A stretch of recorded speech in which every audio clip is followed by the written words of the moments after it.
So I hit the I am a robot button. I hate when I do that. I knew you were. I knew you were a robot, Justin. That's where he always goes to charge his batteries. Charging his batteries, that's right. Robot batteries. They run out all the time. Did anyone see the Megabots last night? Megabots, we'll talk about that later. 3, 2, this is TWIS. This Week in Science, episode number 641, recorded on Wednesday, October 18th, 2017. The science for what ails you. Hey everyone, I'm Dr. Kiki, and tonight on This Week in Science, we are going to fill your heads with assault, smothering, and smash. But first, disclaimer, disclaimer, disclaimer. A great poet once said something deeply revealing of the human condition and spoke it so plainly in such a simple string of otherwise ordinary words that everyone who heard it felt changed from that day forward. They were more bold and self-assured, yet more empathetic and dedicated to the betterment of all. They all found great happiness and success in their endeavors because of this perspective. Though unfortunately, while setting off brightly into their own futures, nobody took the time to write it down. And while I have no idea what it said then, partly because I made it up, we can all imagine that there is a short and simple string of words that could invoke our better natures. I offer you mine here. Once upon a long ago time, on a planet near as near can be, a creature was born that bore a striking resemblance to you and me. It looked around and wondered, is this all there is to see? This child of evolution, this beast of biology's past, looked around and wondered, am I really up to the task? With feet not quite made for walking and eyes pitch blind at night, it stood up late one evening and walked clear out of sight. And where was this primitive child of history headed? You may have already guessed. This Week in Science, coming up next.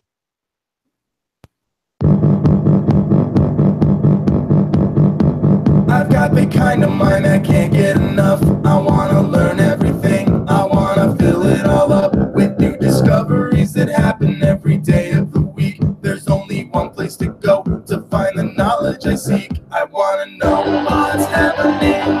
What's happening? What's happening this week in science? What's happening? What's happening? What's happening this week in science? Good science to you, Kiki and Blair. and good science to you too, Justin, Blair, and everyone out there. Welcome to another episode of This Week in Science. We are back yet again to cover some of the stories we thought were the most awesome this week to discuss. There's some good stuff out there every week. So much good stuff. And we are back. I traveled across the country. In the last week, I traveled across the country, almost to the other coast. I went to Philadelphia. I'm back just today. I made it safely, even with flight delays. Oh, thank you, science. You know what? On this week's show, we got all the science news. I have stories about AIs ruling the world, famine in Egypt, and waves from space. What do you have for us, Justin? I've got two salty stories. One anthropological debunking and a breast cancer awareness month type story. Fantastic. And Blair, what is in the animal corner? Oh, I have some smothering mothers. I have some venom. And I have reasons that maybe you should get some spiders in your recording studio. Yeah, well, sometimes I think I have those all over the place around here. It may be good for you. Coming up next. Okay, everyone. I hope you're gonna something in your recording studio may help you. What an interesting twist. There we go. Coming up next. Coming up. Well, everyone, you gotta stay tuned in to This Week in Science to hear these stories. So let's jump in. Don't anybody go anywhere. listen up. It's all coming right now. And as we jump into our new favorite segment of the show, I want to remind everyone that you can subscribe to the TWIS podcast all over the place. Apple Podcast Portal, Google Play Podcast Portal, Stitcher, Speaker, TuneIn, all over the place. Wherever you look for good podcasts, you will find us.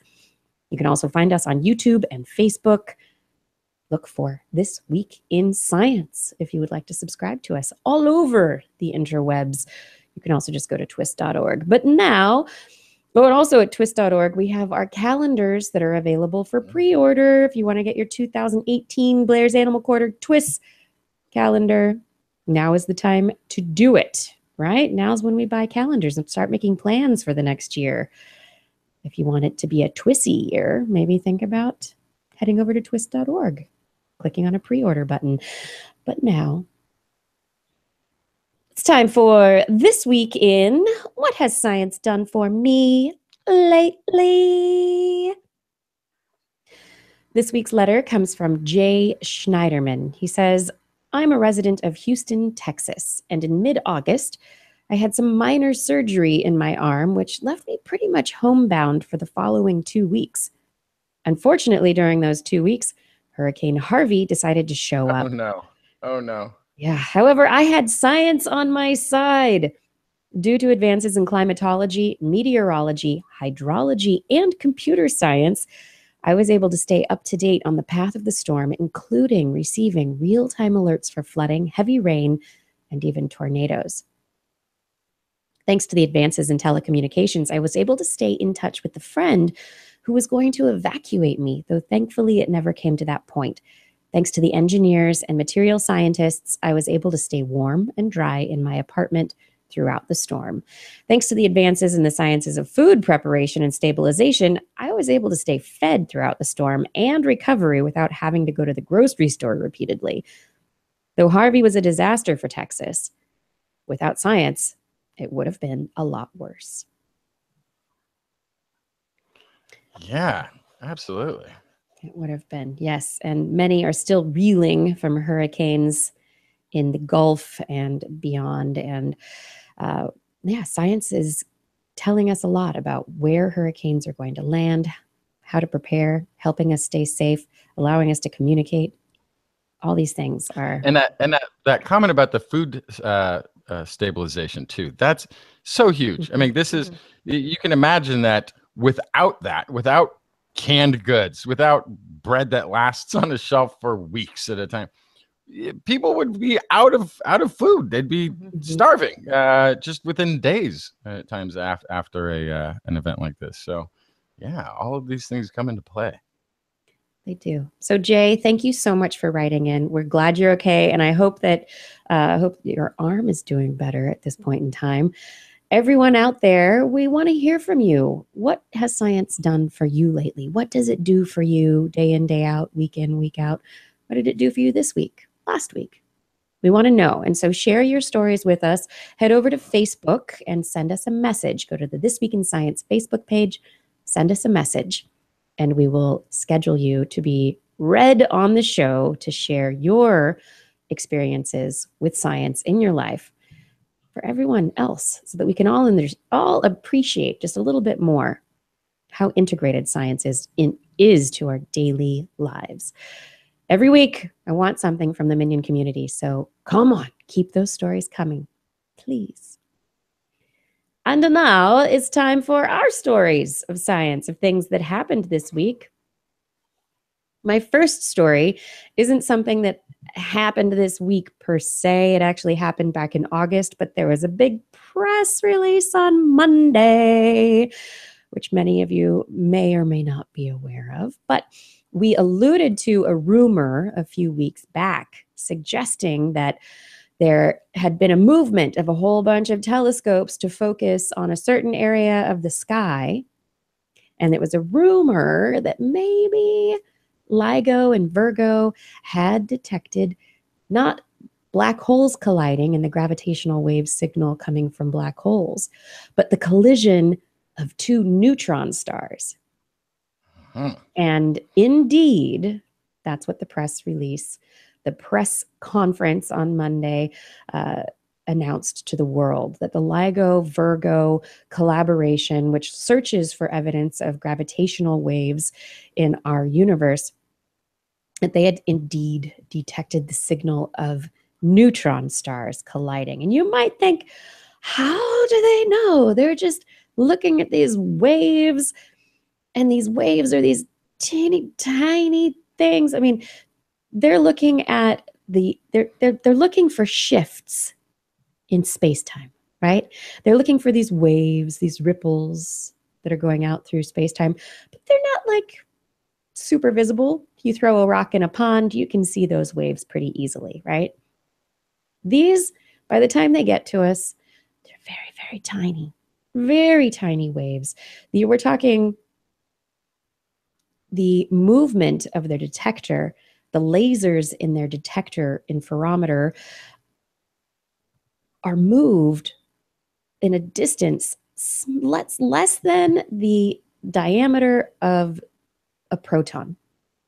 Like, it's teeny tiny, hard to even wrap your head around how small a distance the laser is shifting, but that's what they're detecting. And so what they found with the black hole findings is that it's a very quick blip, that when black holes collide, it's like, boom, they collided. Very quick signal. A chirp, they call it in their data stream. However, they found a chirp that wasn't a fraction of a second this time around, but actually lasted about 100 seconds. And it was not in a very specific sensitivity band. It was the entire frequency range that LIGO is able to detect. Wow. And this is about the same range as common musical instruments, which is interesting. And because they were not just using LIGO, which is two interferometers working together in the United States, because Virgo had come online, it allowed a third detector in space so they could triangulate. And they were able to figure out what area of space the signal came from. And because they knew that, and because they had seen this longer signal, they immediately contacted a whole bunch of telescope operators, and they said, there are all these hypotheses about what happens when neutron stars collide, and we've never seen it before. Everybody, look at this area of space and see if you see something. So all these telescopes, they shifted and they started looking at this particular area of space. And what they saw a short gamma ray burst, which is something that has been suspected. They thought neutron star mergers emitted short gamma ray bursts, and that's what they found. So we have confirmation of one hypothesis. And they watched this area of space, and they saw a transient object appear in the sky and then go away again. They watched it for a number of weeks. Another hypothesis about neutron star mergers is that when neutron stars, which are some of the densest objects in space, collide with each other, because they're two dense objects coming together, they might form a black hole because of their merger. So we don't have that data out yet, but because all these telescopes were looking for a number of weeks, we may find out for sure whether or not neutron star mergers result in black holes. That is so awesome. Yeah, and so now we know, okay, this is something that we can do.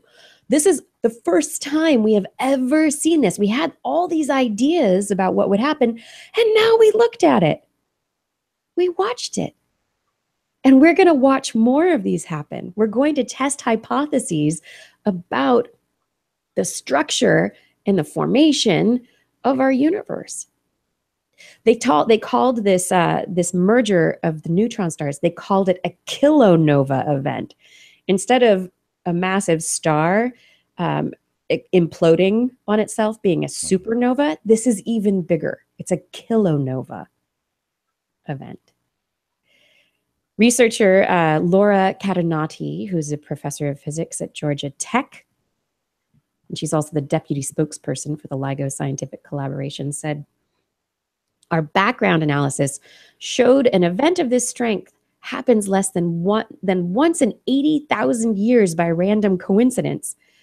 So we recognized this right away as a very confident detection and a remarkably nearby source. This detection has genuinely opened the doors to a new way of doing astrophysics. I expect it will be remembered as one of the most studied astrophysical events in history. So, it's just all of this. For astrophysicists, this is a very exciting event. And for those of us who are not astrophysicists, we can be excited about this observation allowing astrophysicists to test a lot of ideas that they had, to figure out if their ideas are right, to know if their ideas about our universe are correct. And that's pretty exciting. Yeah, Growly Bear, neutron stars don't form black holes by themselves. They're a level above in state, or the idea is it's a collapsed star that could, if it was bigger, might have been. Yeah. But because it wasn't big enough to make a black hole, so then you get a couple of them together, and yeah, you should have all the mass in a really tight space that allows it to come back to the point where it's a black hole. Oh, this is fascinating times we're living in. Yeah, absolutely fascinating times. So this, the neutron stars, who knows? Maybe they did, maybe they did not. Maybe they weren't big enough, these neutron stars, to even together form a black hole. One question that researchers still have is that even though they saw a short gamma ray burst from this area of space, it was weak for the distance away from our planet that it was. And so they're trying to figure out why it was so weak. So maybe they weren't giant neutron stars that merged, but they were neutron stars. Or maybe the gamma ray burst escaped before it became a black hole, and that's why we haven't heard bigger. Yeah. Like, yeah, this is gonna be fun. Yeah. Another assumption that gravity and light travel at the same speed. That was confirmed as well. Wow. Yeah. Because of this, this is one of these. Yeah, okay, gravity, these gravitational waves, probably nothing travels faster than the speed of light, but gravity being in the matrix of space-time, is it going to travel at the same speed as light? We think so. And yes, it did. So that matrix that you talk about, though, that's an interesting one that gets into the whole, is there an absolute space behind all this, that what we talk about is the speed of light is the speed of space? Or the speed of space-time, I guess you would say, right? Like there's an actual limit. Yeah, that's there before before you're talking about how quickly light can move around. Light's actually maybe slowed down by space-time in that perspective. Yikes! Everything that's going to the speed limit is only going the speed limit because they couldn't go faster, not because they can't. Maybe. Yeah.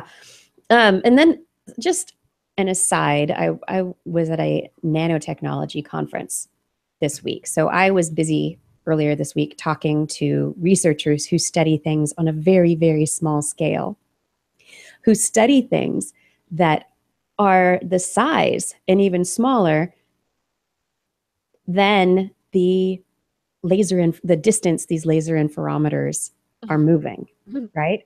And so here we have, I felt this connection between the very large scale of our universe and astrophysicists looking at these massive mergers, billions, this isn't billions of miles away, but, at galactic scales, this is 130 million light years from Earth. That's far. It's really far, It's right? Really far. 130 million light years. And then the detectors they're using are detecting at this nanoscale. And when researchers are looking at the light spectra that's emitted from something, of an event like this, through their telescopes, they're using spectrographs that are the same as the spectrographs that nanotech researchers are using to discern the makeup and structure of nanoscale objects. And so the sciences at these very large and very small scales are very related. And I think that's just it's a beautiful and insightful connection. Yeah, well said. Yeah. So anyway, anytime you're like, this universe, and it's like, no, there's the big and the small, and it's all connected. It's all connected. But it doesn't matter because the AI is going to rule us soon anyway. Yay! I want to go on record as being pro artificial intelligence. That's are right. and have always been and will always be far superior to humans. We've Well, said and if this they many help times. me to live forever, then I'm on board. Upload me, guys. Yeah, so the news this week, you guys know, we've talked before about Google's deep brain offshoot that has been creating artificial intelligence to play the game Go. And the first time they put it together, it didn't really work very well, and the humans beat the AI. But their learning techniques were based on these AI neural networks playing against human teachers and learning the moves that the humans would use, studying games that humans had played. And so over iterations and iterations, it took several years. And then finally, in the last year or so, Deep Brain created an AI that beat the world's Go champion. So AI conquered the game. But this was an AI that was taught by humans. The insight that they had from that was that as they watched the AI play, everyone said, wow, there were some moves in there that were not human. Some choices the AI made were not the kind of choices that a human would make. And so the researchers at Deep Brain went from that and they said, okay, let's go back to the drawing board. And we are going to teach an AI not from humans, but from other AIs. And so there's a new paper out this week. And so they explain what they did. And this new algorithm, it's called AlphaGo 0. It learned by playing against another instance of itself. And so these AlphaGo 0s didn't know anything except the rules of the game. And so all they could do were play random moves based on the rules. So there were restrictions, constraints on what they could do. And then they just started playing. And then they played and they played and they played. And the algorithm learned which moves got them progress in the game and which ones didn't. AlphaGo 0 built up a value tree of these outcomes. And the AI ran for 3 days, completing almost 5 million games of Go in those 3 days, playing against itself, an iteration of itself, right? So this is an AI taught by itself, teaching itself how to play the game. And then after those 3 days, they tested AlphaGo 0 against human-trained AIs. Not against humans, but against the AIs that they had previously trained with humans. And AlphaGo 0 started beating them in a day. And then they continued the training for 40 more days. But they really didn't, according to this Ars Technica article, by day 4, 0 started consistently beating an earlier human-trained version that was the first capable of beating human grandmasters. By day 25, 0 started consistently beating the most sophisticated human-trained AI. And at day 40, it beat that AI in 89 games out of 100.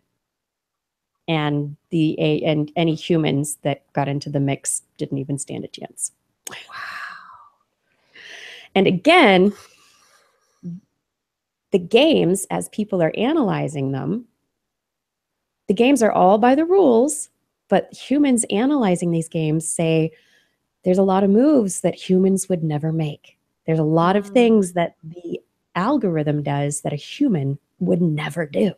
Like really risky things that is likely to make you lose, but they can tell what you're going to do next, sort of thing. Yeah, so something that might eventually lead them to progress, even though they might lose some in the process. It's like, okay, if I make this, I'll lose this here, but then maybe that'll give me progress here later. Kind of. Yeah, it's like sacrificing your queen in chess. You would never want to do that. Well, never do that. First of all, never do that. Never. And you're losing. Never do that at all. But maybe There's one not move where you can do it. Maybe if I was an AI, there's a way to sacrifice your queen and win. No, I think, yeah, well, and I think what it's probably doing, if my guesstimate would be creating the most changeable scenarios going forward. So if you factoring in all the uncertainty of what the other player might do, you pick paths that give you the most options to continue to progress towards that victory going forward. So and if you really, I mean, if you're layering millions of operations of potential, moves on by the other player to which ones give you the most flexibility going forward, something a human who, if you're awesome at chess, I mean, if you are like getting up there where they're going to assign you a number out of the, in a ranking, you can look maybe 5 or 6 moves ahead, maybe that's like the best. I think world champions are somewhere around 7, but to be able to do it in the millions, forget it. Yeah. So this AI program, the AlphaGo Zero, it's this is an AI that learned on its own with no human influence. It just learned how to play the game on its own based on the rules, and then it beats humans. It beats human trained AIs. It has mastered the game. I wonder if it gets to a point where it plays itself, and it's like if you've made that first or second move in tic-tac-toe, you're like, I already know where this is going. I know where it's going to go. Exactly. so it's now playing itself, and it puts down the first piece, and it's like, you won. I've seen this game before. I've seen that episode on some science fiction show where they put down the first chess piece and they go, checkmate in 230 moves. Darn it. Yeah, so the question people might be asking is, oh my gosh, this AI is learning how to do this. Does this mean that AIs are on the path to generally beat humans and take over the world? The answer at this point is no. I mean, maybe eventually, but at this point, this is only the game of Go. Just don't hook them up to the internet. Yeah, exactly. Don't do that. But it is a complex game with a very strict set of rules. And so those rules are very important constraints that led to the development of this AI. This particular AI learned how to play Go, and that's all it learned how to do. It didn't learn how to do anything else or apply the skills that it learned to anything else. That doesn't mean that maybe it couldn't figure it out. I mean, this AI completely out of the blue figured out how to play Go. Yeah, that's what I was thinking about too. Like if you got a chess board just set in front of you and it was going to buzz every time you put each piece in the wrong place, how long would it take you to learn the rules? Months? Yeah, but they don't even have to, the algorithm doesn't have to learn the rules. The rules are programmed in. Right. So the rules are there to begin with. Yeah. There's no learning of the rules. It's just learning to master the game. Yeah. And knowing that the goal is to beat the opponent. Right? There's a certain goal at the end. So how do you get there? And that is what the algorithm's goal is. So there are a lot of limitations. And so this is not necessarily a process that will be applicable generally to create a superhuman intelligent AI. But this is probably one of the steps in that path.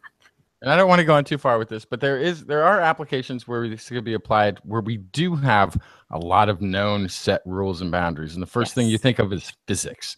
physics works because our predictions in physics work so well, so amazingly, because we've really dialed down so many of the laws of physics and have them tightly understood that you could apply this sort of artificial intelligence to that, except that there's the problem of actually experimenting, which comes into play too. Like you'd have to also create a way for the AI to experiment and see if something worked. And that's, and there's probably a small enough scale. This is what needs to be developed for this thing, is a small enough scale physics experiment where it can turn on some lasers or work some basic functions in a really small set that it can repeat over and over and over and over and over again to play with the laws of physics, to see if there's new things that it can discover or find within there. Also, remember the game Fold It with the folding proteins? Yes. I always think it like that too. Like that would Absolutely be an amazing application for discovering proteins that may not actually even exist in nature in the way that they're constructed, and have something like this dial into that. So for science, I think it has amazing applications. And unfortunately, probably for game theory, that'll have something to do with the price of airline tickets or how much people will pay for milk in a grocery store before the pain threshold is beaten. But it's a little of both. A little of both. Yeah.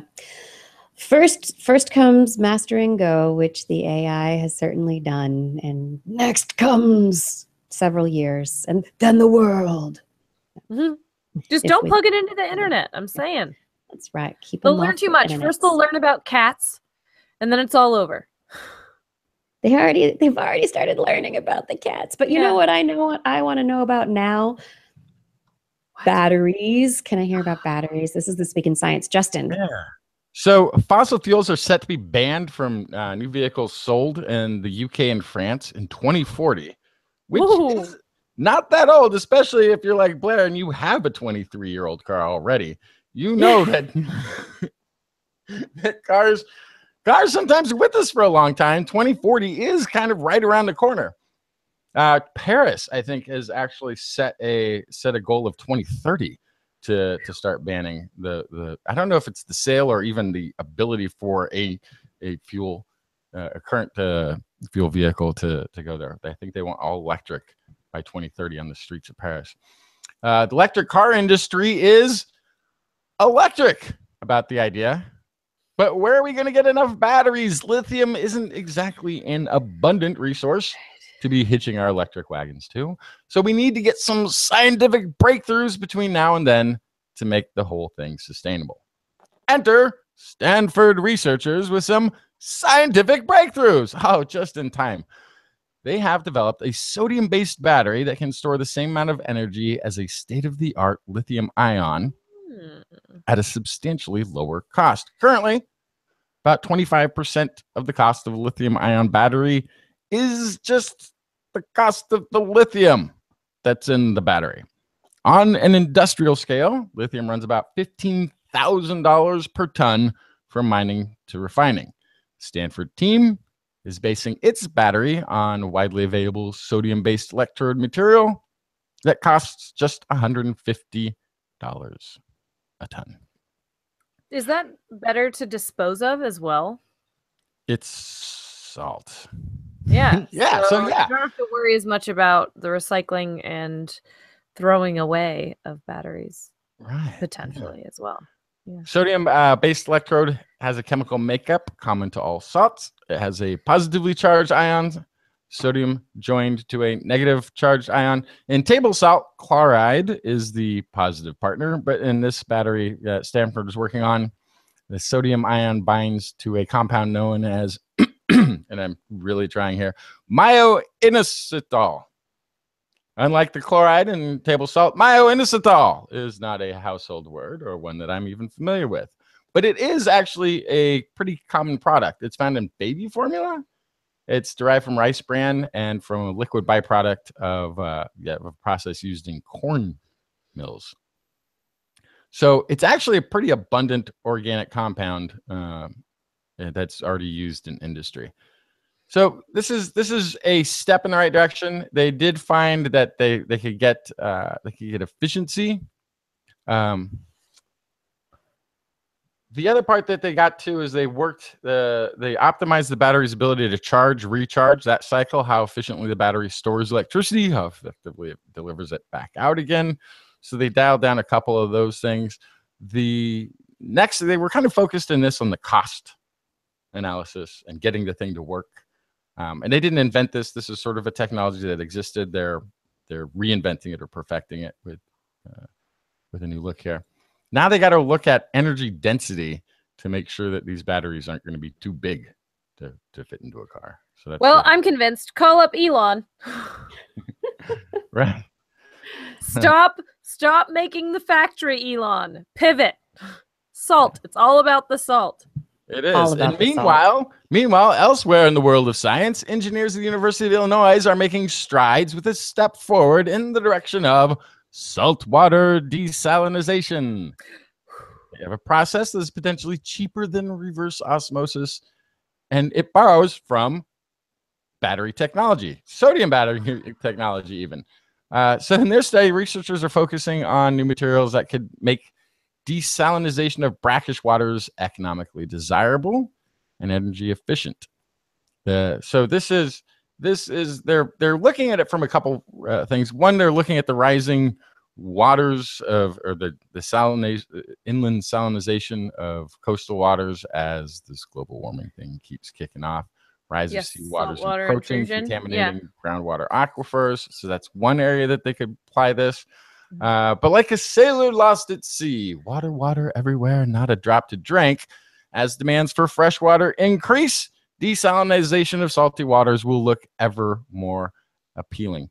And what they did was they actually were using sodium ion batteries that have a natural desalinization effect in them, and we're utilizing that as sort of the base model for this. So, and one of the things that comes with desalinization is a lot of excess salt. Yeah. Which then could be used to make more batteries, which could do more desalinization, which could produce more salt, which could fuel electric cars. It's all. And actually, I looked at this, and within this year, there's a dozen stories in the general direction of both desalinization and sodium-based batteries. I mean, it's these two fields are going to be that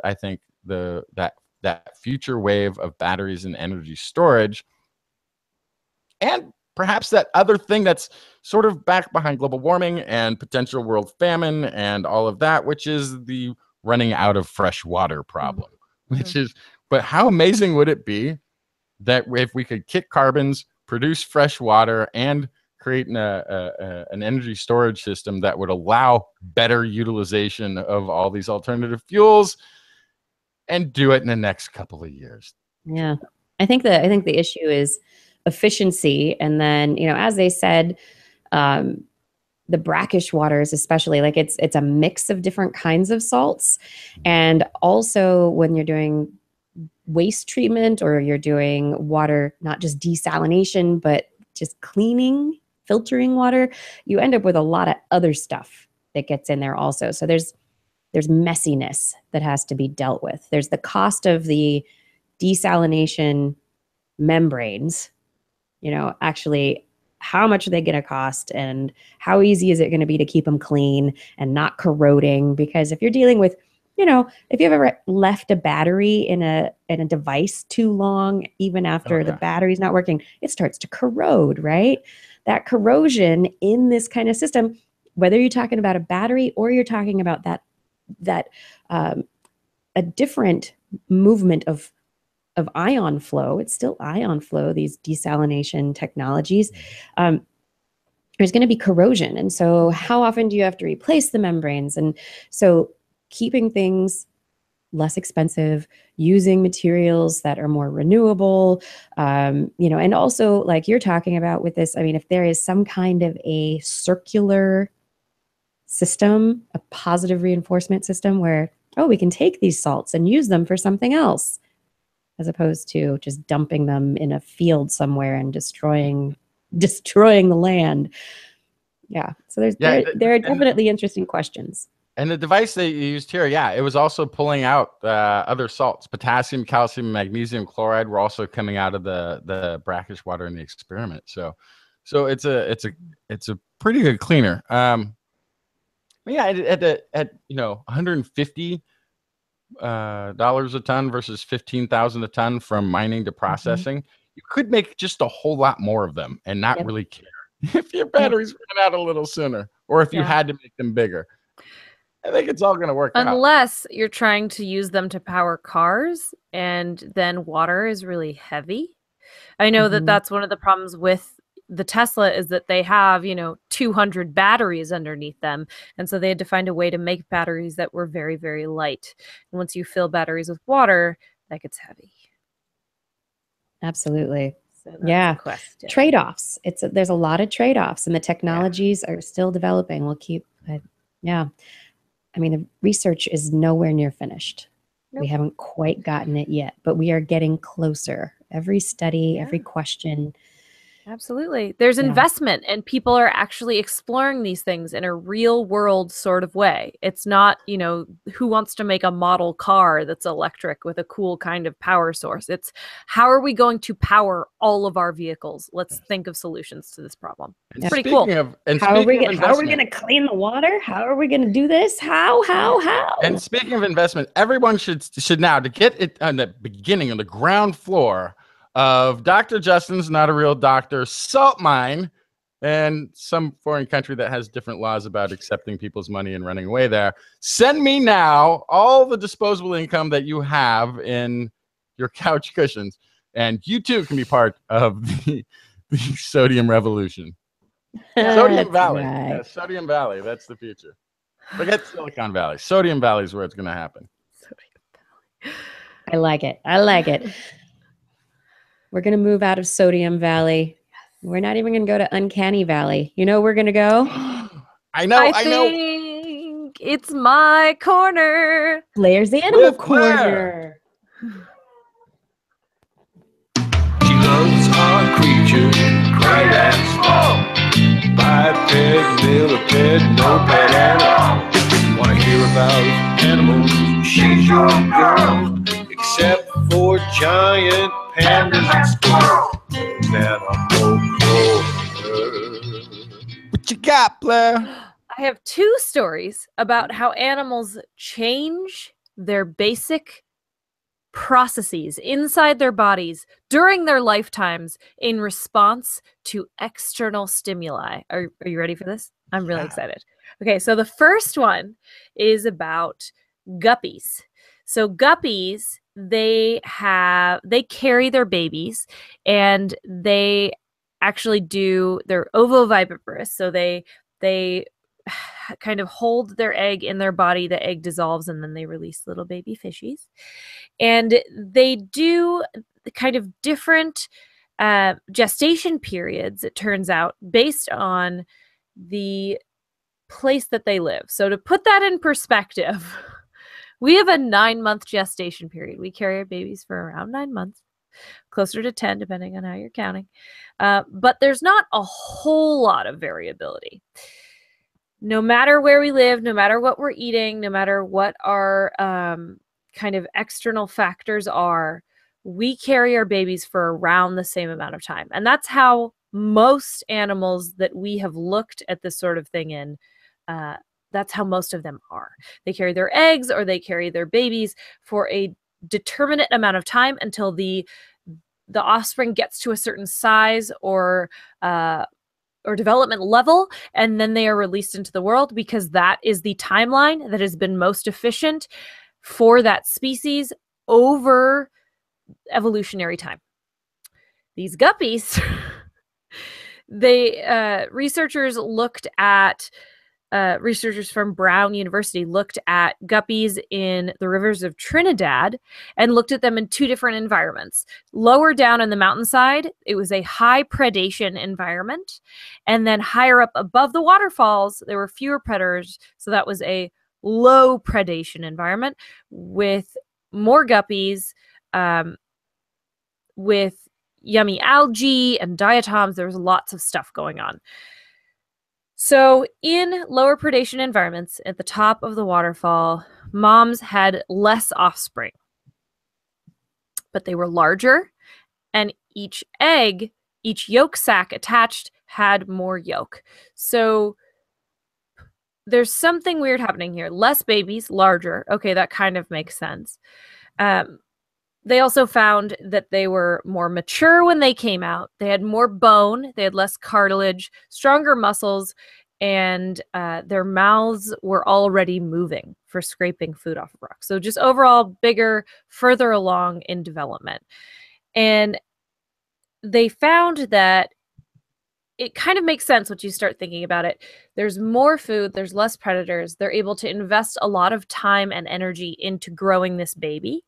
But the guppies in the high predator environment, they don't have the time or energy to invest on one or two or, less individuals, because if they're going to have a baby in a high predator area, there is a good chance it's going to get eaten. So push more out more quickly in hopes that in the numbers, some will survive. That's interesting. Yeah. I find it really fascinating that it's a numbers game as opposed to, the idea that if you have a more capable, older, further developed offspring, yeah, because wouldn't you expect if the it comes out, it's scraping its own food, it's maybe able to escape more easily, but obviously not. And this wasn't a function of the food they were eating either, because when they tracked the development of these babies, the high predator and low predator environments, the guppies started maturing at the same time. They matured at the same pace. Their bones and muscles matured in the same order. But the low predator guppies were born 10% later than the high predator guppies.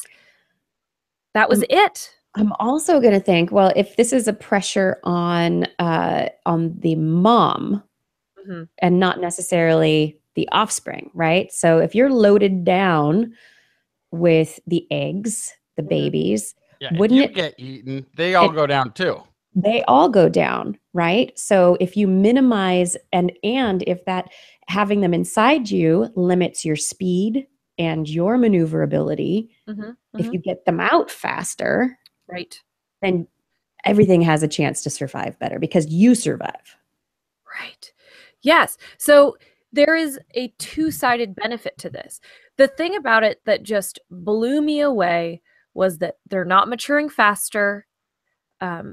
It doesn't have to do with the nutrients the mom is consuming. It really is just, in this environment, I need to have lots of tiny babies quickly. And in the other environment, I can invest, I can wait, I can have a bigger, stronger baby and have less, and that's okay. Just stay inside me. Yeah, smothered. I smother you. I smother mother. Right. But so there's something going on in their body, I'm going to guess hormones, that are telling them how to Stress have hormones. these babies. Yeah. But this, I think, raises all sorts of questions. So in mammals, as far as we know, locked in. Can't do a lot about gestation periods. Those are pretty set. Stress can cause premature birth, but often that results in death of that baby. So where is this happening biologically, where these babies can be born? We could call it prematurely, but there's more of them and they still survive. Yeah. What's happening here chemically, biologically, that is causing this fundamental change in the life history of this animal just based on a little bit of environmental change? Well, I wonder, we talk about epigenetic stuff and how very often stress in one generation, it might not affect the next generation immediately. It'll affect the two generations down the line, or potentially maybe this is the kind of thing that it built up over time and is affecting ongoing generations. So I think the question would be, if you take these fish out of the high predation environment and put them in a low predation environment, how long does it take until it changes? And vice versa. If you take them out of low pressure and put them in high pressure, how long until it changes? Yes. And if it were up to me, that would be the very next stage of the study, because that is really the question. If we flop these mothers, at what point in their life history does their strategy change? If you take a pregnant mom from a high predator environment and plop her in the low predator environment, what will happen? Yep. And Will she have less stress hormones and everything will be cool, or is it going to be a generation or two down the line? I think I went the generation or two. I think it'd probably be an epigenetic shift that would take that. But change. we don't know yet. No, we don't It know. could We be have no idea. purely a hormonal influence Yeah. that is in the moment. We don't know. Or it could be epigenetics. We have no idea. So another internal process that changes from external factors is one that came out this week on scorpions. So this is from JCU's Australian Institute of Tropical Health and Medicine. It's a mouthful. Was looking at scorpion venom, something we're always very interested in because we don't want to be injected with venom. A lot of terrible things can happen, but there also are a lot of scorpions that don't necessarily hurt us.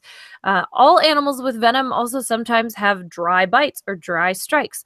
So there's a lot of weird things going on with venom already. What is interesting about scorpions is that they have 3 separate subtypes of toxins. I didn't really know this. They are effective against mammals, their main predator, insects, their main prey, or both. Those are the 3 kinds. And the venom kind of is mixed together as a cocktail in their body. So their question was whether the recipe for this cocktail is fixed or if it changes due to different environments and predator-prey interactions. So they took some scorpions. They put some of them in with live crickets, some of them in with dead crickets, and some of them in with a taxidermied mouse to simulate a predator threat. After 6 weeks, scorpions exposed to the simulated predator, that's that little taxidermied mouse, exhibited significantly different venom chemistry than those not exposed to predators. So exposure to a supposed predator changed the production of toxins. It decreased the production of toxins that works on insects and increased the production of toxins that work on mammals. So this is the first time, as far as the research can tell, that it has been shown that venom chemistry in organisms can change in response to a threat. So there's a rerouting of nutritional or energetic resources by scorpions, which increase the production of different venom fractions. So this is interesting for many reasons. One being that we create antivenoms based on grabbing venomous animals and milking them. If they are perceiving a threat, are they in fact using a different kind of toxin than if they are biting something they are trying to eat? These are interesting questions. Yeah. Yeah. Different goals. Yeah. I find it interesting. I mean, this is scorpions, invertebrate, related to spiders, right? Yeah. Here they are learning. Yeah. This is experiential Right. learning and managing their behaviors as a result of experience. Right. So then, what about the taxidermy mouse is making them feel threatened? I think it's probably the taxidermy. Yeah. They're like, I don't know, that doesn't look very lifelike. This I'm mouse scared. smells I'm gonna have funny. nightmares from that thing. Yeah, is it the visual? Do they have eyes good enough to be able to recognize a visual threat and then have responses to that? And then what chemically is happening in their body? Again, is this hormones or is this something else? Is this a chemical signal from a smell that's causing a change? And is this an immediate changeover of the current venom stores they have in their body? Or do they have to release the venom they've already produced to change over what's coming in new? This just opens a huge amount of new questions about venom that I didn't even know I had. Because, you know, they have these glands and you kind of picture this venom bank. And you talk about how when we're talking about snakes, especially when they bite something, if they drain their venom bank, then they have to use a lot of energy to replenish that venom before they can try to eat again, and which is one of the reasons why a lot of venomous snakes don't try to bite people, or if they do, they'll do a dry bite because they don't want to waste their venom. So is this something that, yeah, can be changed over while it's sitting in the gland? It's, yeah, many questions. And is this complete, and is what happens with scorpions completely different from what happens with snakes? Right. Yeah. Absolutely. Great question, because there are a lot of predators in the animal kingdom that can eat venomous things. Like meerkats eat scorpions. So is that a response to the predatory venom or the prey venom? Or is there's lots of questions there. I don't know. Blair, I think you need to get yourself some pet scorpions. Yeah, time for you to have a scorpion terrarium. I mean, I have access to scorpions at the largest insect zoo west of the Mississippi, which is right where I work. You should start talking with the scorpion wranglers at the zoo and say, hey, you want to start milking some scorpions? Yes. Yeah. You want to do a hormone study on your scorpions? I have no money, but it could be cool, right? It would be great. Right. Yeah, you should think about that. Yeah, All right, everybody. These are thoughts to ponder as we head into our break. I hope everyone has enjoyed the first part of This Week in Science. We're going to take a short break and be back with more science in the second half of our show. Stay tuned for more This Week in Science.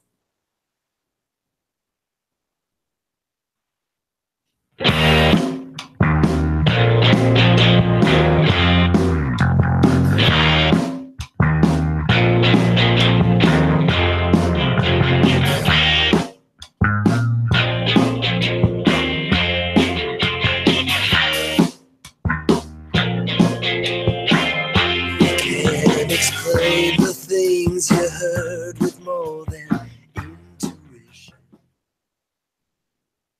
Hey, everybody. This is This Week in Science. I hope you're enjoying the show. Thank you so much for being a part of it with us. If you would like to grab your 2018 Blair's Animal Corner TWIS calendar, pre-orders are available now. Just go to twis.org and click on the link on the side of the page. Here, for those of you who are watching the show right now, I'll show you. I will show you where you can go. You go to the website in your browser that says TWIS.org. You go there, and there at the top, it says pre-order your 2018 calendar. You just click on the black and white frog, or not a frog, it's a toad. It is a toad, of course. Click on that black and white toad, and that'll take you to a PayPal order form where you can pre-order your calendar. Get ready. 2018 is coming. Our calendars are almost ready to be sent out to you. And that's what you do right now. Pre-order. Get on it, people. While you're over there at twis.org as well, you can click on our Zazzle store link if you're interested in more TWIS items. Our Zazzle store has all sorts of items with the TWIS logo all over them, from mugs to phone covers to pillows and t-shirts and all that kind of stuff. We also have images from past Blair's Animal Corner calendars that are colorful and fun. And it's easy to get there. You go to twis.org and click on the Zazzle store link. If you are interested in supporting TWIS but don't want to buy anything, please scroll down the page to the Donate to TWIS button. Just click on the Donate button. Again, takes you to a PayPal template where you can donate to your heart's content. If you would like to have an automatic deduction that is set up, you can go be a part of our Patreon community. And so click on that Patreon link that is also at the very top of the twis.org page. That takes you to Patreon. Click on the Become a Patron button, and that's the beginning of a wonderful relationship that we will have.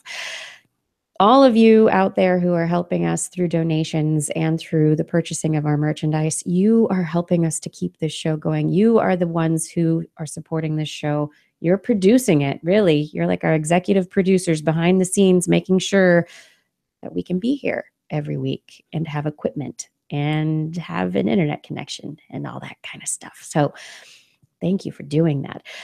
Everyone else, if you want to help out, but you're not really sure how you can, one thing that you can do is tell people about TWIS. Tell people to subscribe to us. Lead them to our Facebook page. Lead them to our YouTube page. Lead them to us on Android or on an Apple device. Tell people to subscribe to This Week in Science, that their life is going to be better as a result of it because you enjoy it. So why wouldn't your friends, your family, your colleagues use your social capital for the good of TWIS? Let's grow our community together. We really could not do any of this without you. Thank you so much for your support. I can't believe you believe in that plan. We disagree, but I still give a damn. Your astral projections are coming along. Your chakra and chi are both growing real strong. Your cold disappeared after just 9 short days, all thanks to the words on the whole earth displays. Now due to the juices and pills and the creams, your body's lost toxins, whatever that means. You've stopped eating all of that sinister food. Gotta be good. Still, you can't believe what a skeptic I am. I can't believe you believe in that sham. We disagree, but I still give a damn. The ramification of treatments from holy men leaves me slightly queasy. And we're back. You're listening to This Week in Science. Kiki, do you have a story for us? I do have a story for us. Justin should come back so that we I can have a story. talk about ancient Egypt. Oh yeah, let's. Let's talk. Okay. You want to talk about ancient Egypt? I was hoping you'd come back for this one. So, researchers have used ice cores to study ancient Egypt. It's hot there though. What? Right? How do ice cores match up with ancient Egypt? So this is a really interesting study. Researchers, Francis Ludlow, a climate historian at Trinity College in Dublin, Ireland, and his colleagues have published in Nature Communications, which is an article that has historians, statisticians, and climate scientists working together. They used ice cores to look at fallout from historic volcanic eruptions. And they've got these ice cores that are from Greenland and Antarctica. And a historian looking at this data, Joe Manning, who's a Yale University history professor, he was kind of interested in paleoclimatology and was talking with Ludlow about the volcanoes, and he's like, wait a minute. What dates? Which years going back were these volcanic eruptions? Where in the ice core timeline did they line up? And they were able to match the dates of major eruptions with famine and unrest in ancient Egypt. Huh. It turns out that these far northern volcanoes, like say from Iceland or other areas in the north, these massive eruptions would occur, and then a lot of ash would be spewed into the air. And because of the way that it affected the climate, it decreased rain. And so there was less flooding in the Nile. And usually not the same year as the eruption, but the following year, the second year, there were uprisings and issues related to famine in Egypt. So what they were, the whole story here, in effect, is that even though there's a little bit of time lag between the cause and the effect, there's a distinct climatic effect of the volcanic eruptions. The historic trace of that is in the ice record, and that climatic effect led to changes in rainfall that affected the fertility of the Nile River Valley, and that then affected how much food would be available, and then people in the area, peasants who lived outside of the region, would start starving and come into the urban area for food. There wouldn't be food, or there'd be a small amount, and they would riot. And there would be these uprisings that have been written about in Egyptian history. So it's maybe not every eruption was the cause, and maybe not even the complete cause, but there is a contribution effect of volcanic eruptions that contributed to the culture of Egypt. Oh, sure. And look how nicely this ties into our "What has science done for me lately?"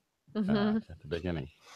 You know, food sustainability, or and reliability is one of those food preservation, being able to store it for those lean times, where one river can't determine, or one flood or non-flood drought can't determine the outcome of a society.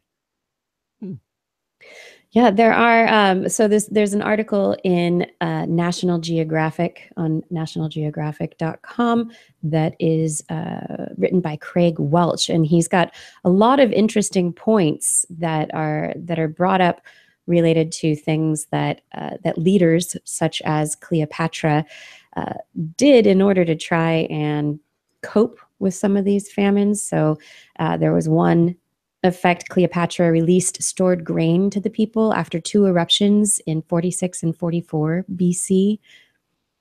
200 years before Cleopatra's reign, Ptolemy III's army advanced to Babylon and the Euphrates.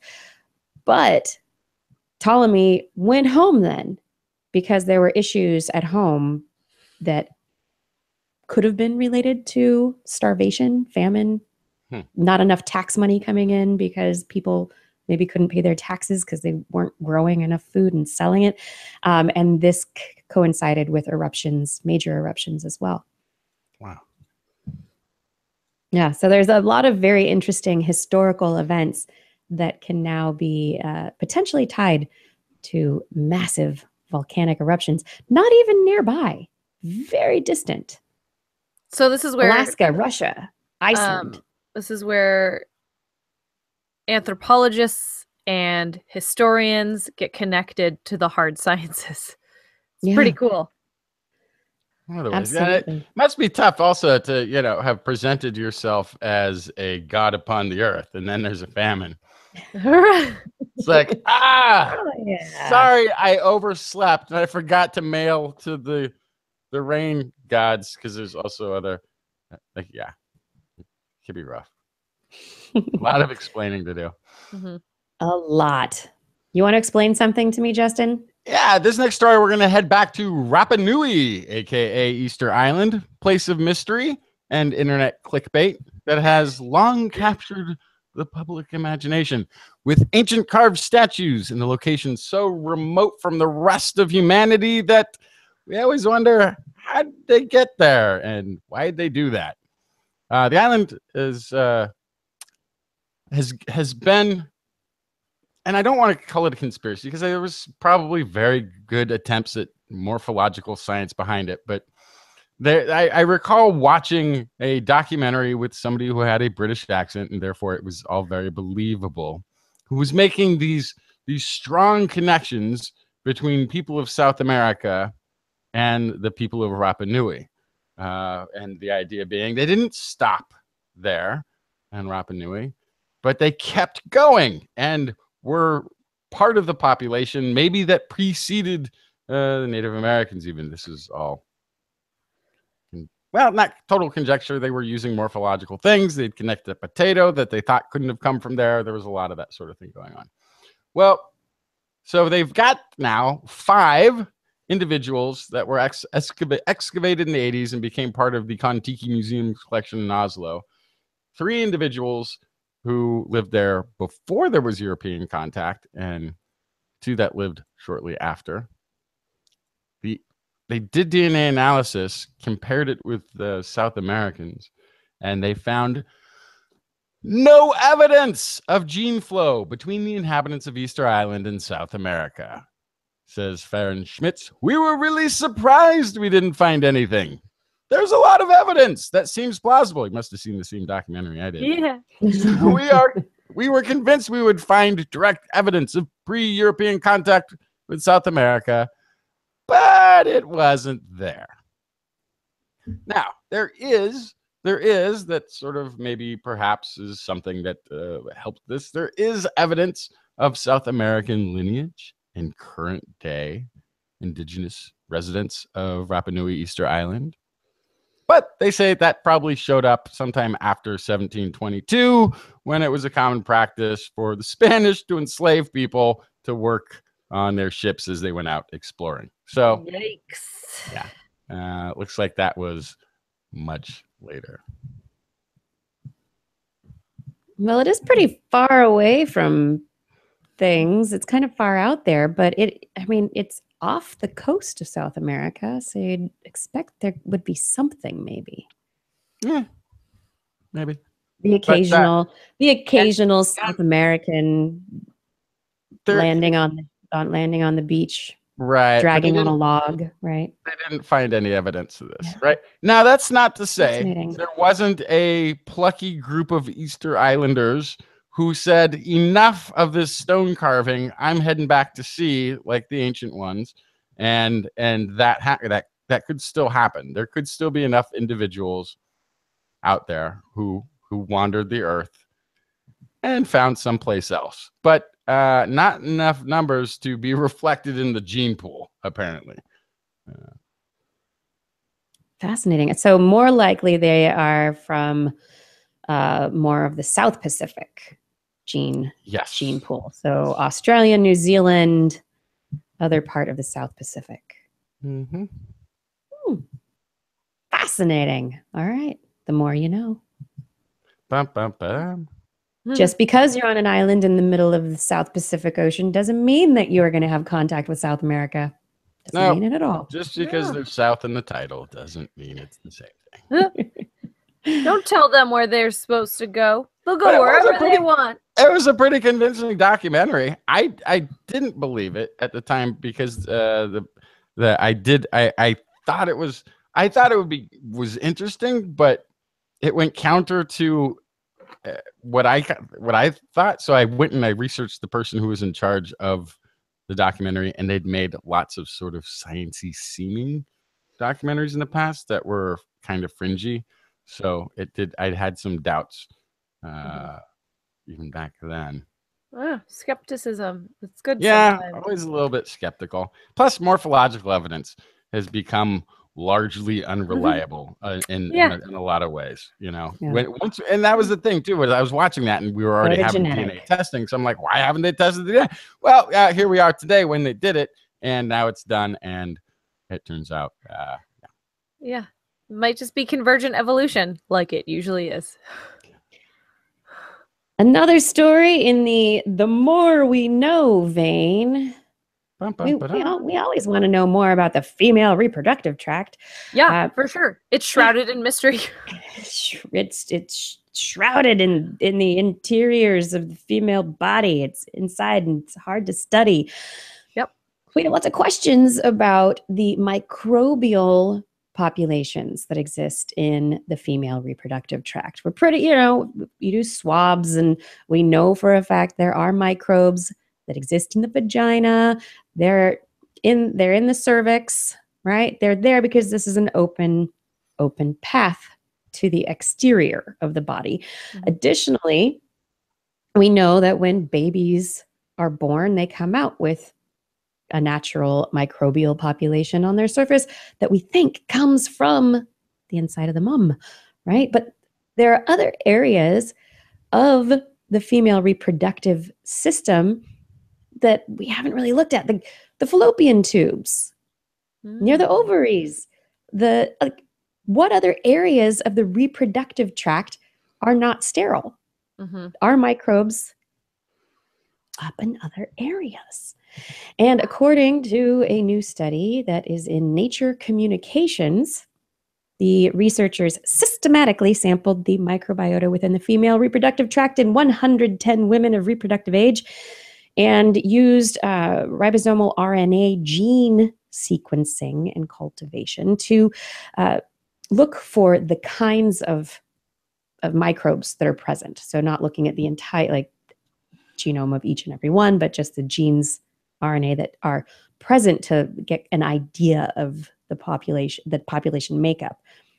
They found distinct microbial communities in cervical canal, uterus, in the uterus, fallopian tubes, the peritoneal fluid that's different from the fluid in the vagina. They also found that the populations of the reproductive tract changed and shifted throughout the month of menses. That makes sense.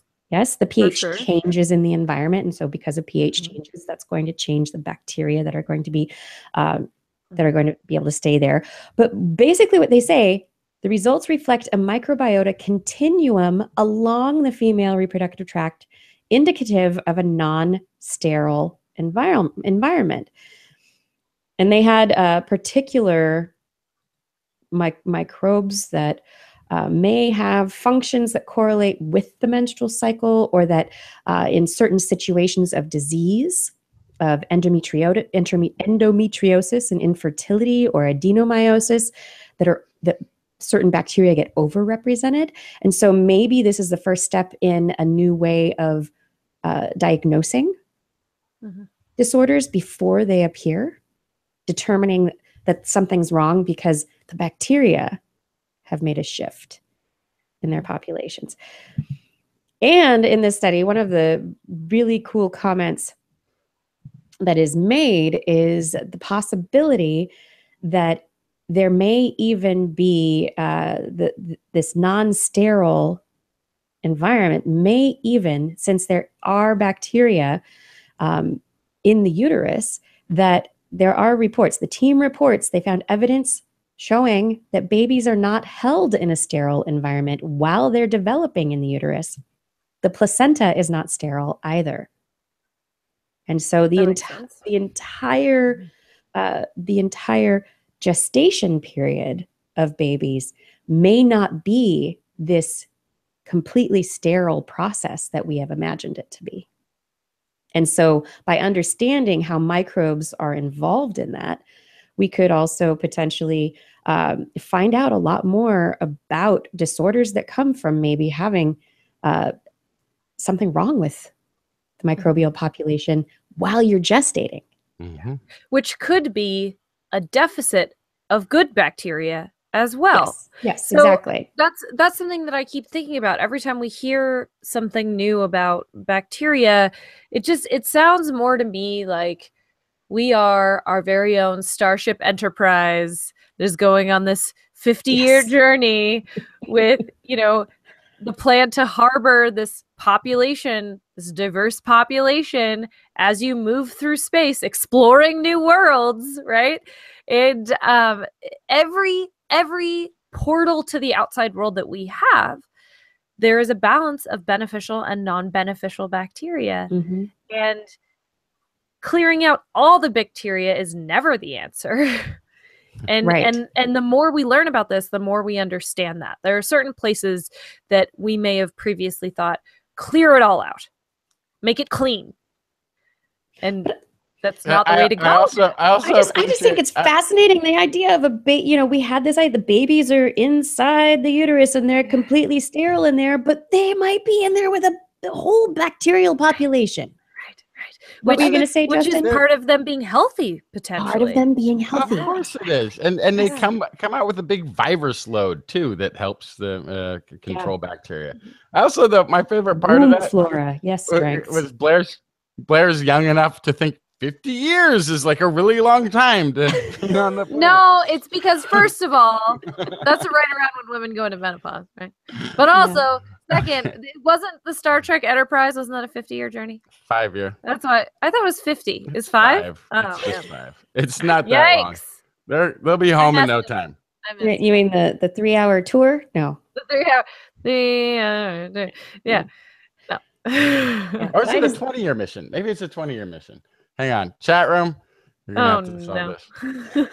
Anyway, and this study was another bit of evidence that starship microbe. We are not as sterile as we have always thought, and in places that we never really considered it. And so I find this idea very exciting. So maybe, in a few years, you'll go to the OBGYN and they'll tell you, okay, you're looking pretty healthy, but we need to add a little bit of this other type of bacteria to your system. Mm-hmm. That's fascinating to me. And I like the idea of that. I don't know about having people testing the microbes in my uterus on a regular basis. I mean, they said the women that they had in this for their testing, some were normal exams, others it was pre-planned laparoscopic surgeries. So there were surgeries involved. And not super into that. Yeah. So this is still like, I don't know about monitoring that. This could still be something difficult to monitor, but it's good to know. The more we know. Chat room is piping in. It was indeed a 5-year mission for the original series. Although, as Gord McLeod points out, the 5-year mission wasn't related to the structure of the show at all, even though it was in the introduction sequence. Yeah. And as we all know, Star Trek has now been going. I think overall the series in all its incarnations is well over 50 years now. Yeah. So there you go. I was right, maybe. Right back down to. Tell me another story, Justin. Okay. Breast Cancer Awareness Month. So we're all thinking about this sort of thing. This is at a glance. The story is breast cancer cells secrete ammonia as a byproduct of cellular metabolism, which accumulates in the tumor's surrounding environment. New study in mice and cultured tumor cells by Harvard Medical School researchers reveals tumors use this ammonia, which would be toxic. This ammonia buildup in any regular cell would be toxic to the cell, is usually flushed out, but isn't in this instance, that these tumors use the ammonia as a fuel source. They also did some tests that found that repressing ammonia metabolism stunted tumor growth in mice and may lead to future therapies. That kind of does that summers, but it's a pretty so they where is it 50? They found a 50% cell clusters in one of their experiments. This wasn't in the mice, but in the device that was used to grow 3D cultures. They found that ammonia exposure increased the number of cells and surface area of cell clusters by up to 50%. Compared to cells grown without the ammonia. They also found a 7-hour increase in the time it took the cells to multiply. Nice. So there is, and this is they're finding that 20% of the glutamate was recycled nitrogen based. So it's pulling out, breaking down, and reutilizing the components of this ammonia to use as fuel. Part of what a normal cell does is it sends it to the blood and it flushes it out of the cells. These tumors, they don't have all the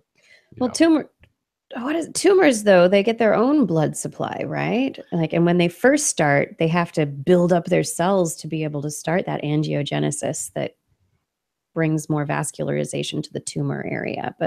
And even then, that vascularization isn't the same as what a normal cell would have access to, because it's not, I guess, tied into the larger system, right? So it just builds up and builds up, and this should just kill it.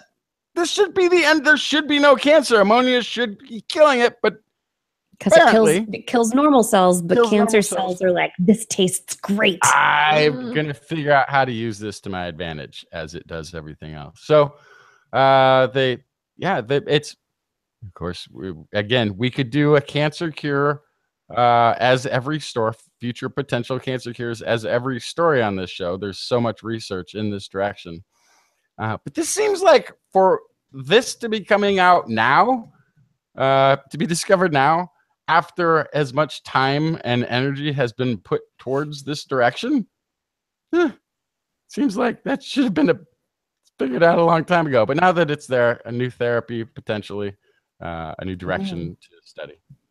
And if it's easy to target these tumor cells with treatments that block their ability to use ammonia, or if you are able to clean up the ammonia, so the potential treatments, it opens up more directions. And then it's the 1-2 punches. Yes. Get them all. Get them all. Any other stories, you guys? Well, I have inspiration from nature to join your story, I think, about cuttlefish skin. Is that yours? What? It's not mine. No, Justin, it's not yours? Who put it in here? You did. No, I did not, but I'll talk about it. It's very exciting. I picked out this story and I went into the rundown and I found that it was already in there. But engineers. Oh gosh, no, I did put that in there in the quick version and totally forgot about it. Yeah. Do you want to talk about it, Justin? No, I totally forgot. I have nothing on it. Okay. That's funny. So I put it in there for later reference. We're looking at how octopus and other cephalopods use their skin to camouflage, not just in color, but in texture. I think most of us by now have seen the videos of the octopus that's pretending to be a piece of coral or kelp, and then all of a sudden becomes an octopus. So the key to that is actually papillae, and they are 3D bumps that the cephalopods can express in 1/5 of a second for dynamic camouflage. So they can change the 3D structure of their skin. And then they can retract to swim away without the papilla imposing hydrodynamic drag. So new research is actually looking at being able to harness that in synthetic materials. This is from Brown University. And after describing the biomechanics of the papillae in detail, they think that they may be able to reimagine it. So they developed synthetic tissue groupings that allow programmable 2D stretchable materials to extend and retract at a range of targeted 3D shapes. So they think that they may be able to turn people into virtual octopuses this way. They were drawn by how successful cephalopods are at changing their skin texture. So we studied and drew inspiration from the muscles that allow cephalopods to control it and implemented these ideas into a method for controlling the shape of a soft, stretchable material. So this is bio-inspired engineering. Yes. Any report from the front? Any sight of the enemy? No, sir. All we can see is coral and crabs. Yeah. There's nothing else there. Yes, absolutely. So they said any situation where you want to manipulate the temperature of a material, they could also use it for that to adjust how they're absorbing light. There are lots of opportunities here. They could use it for faster swimming. So this is potentially going to be kind of a master key to create very dynamic materials. So, and then on the other side of that, so if my iPhone starts overheating, it'll just get all pokey. Yeah, and change shape to cool off. Absolutely. More surface area. Wow. Yeah, or if somebody with not your fingerprints car. tries to pick it up, it'll get all spiky. Like a hedgehog. Okay, so the other one that I had was actually about spider webs and how they could help reduce noise pollution. So researchers from University of Torino were looking at different ways to dampen low frequency noise. So apparently that's kind of the the one source of noise that people are having a lot of trouble dampening and getting rid of. So longer wavelengths, they're much harder to get rid of because it requires thick, heavy structures that are expensive and impractical. So it's difficult to kind of erect low frequency sound dampeners. But so they wanted to develop kind of different trial methodology for dampening these low frequency sounds. So by using metamaterials, they can make things that are very thin, yet still very effective to reduce and manipulate low frequency sounds. So they used labyrinthine metamaterials or space coils, which apparently were discovered, created, what have you, a few years ago. They consist of layers of folded zigzag channels rotated relative to each other, which makes them look kind of like a maze or a labyrinth, hence labyrinthine. So the labyrinthine metamaterials, they tried a bunch of different configurations, and they found that the spider web was particularly efficient in attenuating, reducing the intensity of elastic waves. They modified previously proposed labyrinthine metamaterial designs by adding a square frame, which made it even more spiderweb-like because it had anchors on all four sides. And they found that the simple modification created air cavities, which allowed for more dampening. Right. So obviously there's a lot of potential applications of this. Even at the base level, you can just use it to line rooms where there are very loud machines. At a larger level, you can try to dampen noises at the source as well. So it also begs the important question: why have the spiders been listening so earnestly to low frequency sounds? yeah, absolutely. Well, they're playing the guitar on their webs, as we've talked about before.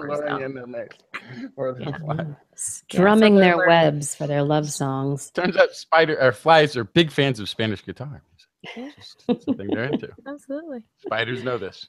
Use it to their So, advantage. The animal kingdom giving inspiration for new technology. That's There you awesome. go. Yeah, well, yeah. The spider web itself is not necessarily for sound control, but for vibratory control of, so the spider can understand how large its prey are, Yes. where they are located in the web. There's a lot of information. How they are walking, so potentially what species they are. Yeah. Yes, all these sorts of things. There's a lot of information that's transmitted across the webs. And So no, do not put a bunch of orb weaver spiders in your music studio. That will not help dampen the sound. I was being silly earlier. But you could get these labyrinthine metamaterials in the shape of a spider web. Yeah, so maybe in the future, walls will not be covered with the eggshell material. Maybe they will be covered in these arrays of labyrinthine metamaterials. Yes. There you go. Really want a quiet room. That's right. I think it's about time for us to be quiet, though. Yes. Yeah, we've done it. It's the moment you've all been waiting for. The end of the show. The end of the show. I hope not. I hope everyone was just excited to be listening the whole time. Everyone, thank you so much for listening. Everyone in the chat room, thank you for being there. If you're on YouTube or Facebook watching right now, thank you for watching us live. And I would also like to say thank you to Identity 4, Fada, and Brandon, who help out weekly to make TWIS possible. And I'd like to give shout outs to our Patreon sponsors. I would like to say thank you to G. Burton Lattimore, John Ratnaswamy, Richard Onimus, Byron Lee, E.O., Paul Disney, Kevin Parachan, Daniel Garcia, Eric Wolf, Jacqueline Boyster, Tyrone Fong, Andy Groh, Keith Corsell, Tony Steele, Randy Mazuka, Larry Garcia, Marshall Clark, Layla, Trainer 84, Ed Dyer, Mark Mazzaros, Bug Calder, James Randall, Dave Friedel, Ulysses Adkins, Kevin Railsback, John Gridley, Brian Hedrick, Charlene Henry, Richard, Gerald Slorels, Howard Tan, Jake Jones, Gerald Onyago, Steve DeBell, Brian Condren, Bill Kersey, Kyle Washington, Louis Smith, Paul Harden, Greg Guthman, Time Jumper 319, XB, Daryl Lambert, Haroon Sarang, Alex Wilson, Jason Schneiderman, Dave Neighbor, Jason Dozier, Matthew Litwin, Eric Knapp, Jason Roberts. Columbo Ahmed, Tyler Harrison, David Simmerly, Marjorie Aaron Lucen, Adam Mishkan, Craig Porter, Dougal Campbell, Joe Wheeler, Iluma Lama, Alec Doty, Jason Olds, Jim Drapeau, Mountain Sloth, A Honey Moss, Stefan Insam, Kurt Larson, James Dobson, Philip Shane, Emma Grenier, Matt Sutter, Salgood Sam, Braxton Howard, Phil Nadeau, Gary S., Rick Ramus, Steve Mishinsky, Dave Wilkinson, Shuwada, Artyom, Christopher Dreyer, John Crocker, Flying Out, Mitch Neves, Hexator, Mark Orley Radio, Brian Hone, Felix Alvarez, Rudy Garcia, Darwin Hannon, Ben Rothig, Arlene Moss, Ted Northcott, Dale Bryant, Brendan Minish, David Paul Stanton, Dana Pearson, Christopher Rappin, Sir Fricadelic, John Atwood, Ken Hayes, Moore Cowbell, Steve Lessman, Bruce Cordell, Gene Tellier, Robert Aston, Dave Wiley, Rodney, Nathan Greco, and Richard Porter.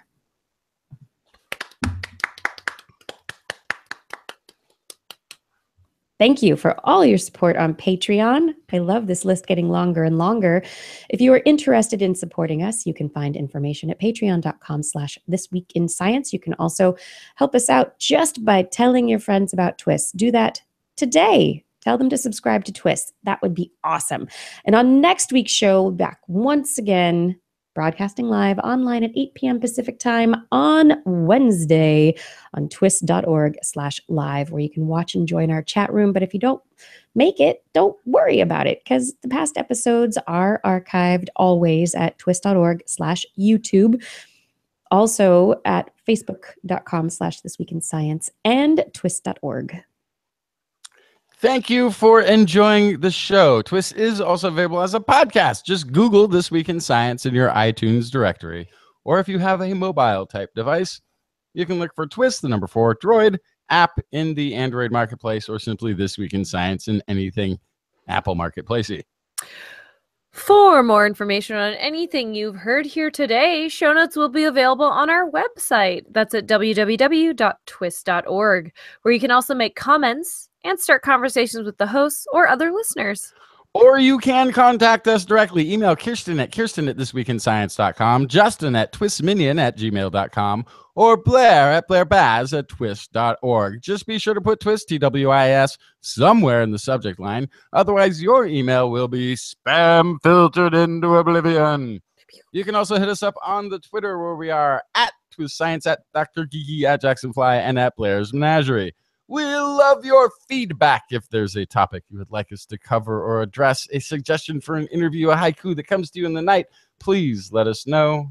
We'll be back right here next week, and we hope you'll join us again for more great science news. And if you've learned anything from the show, remember, it's all in your head.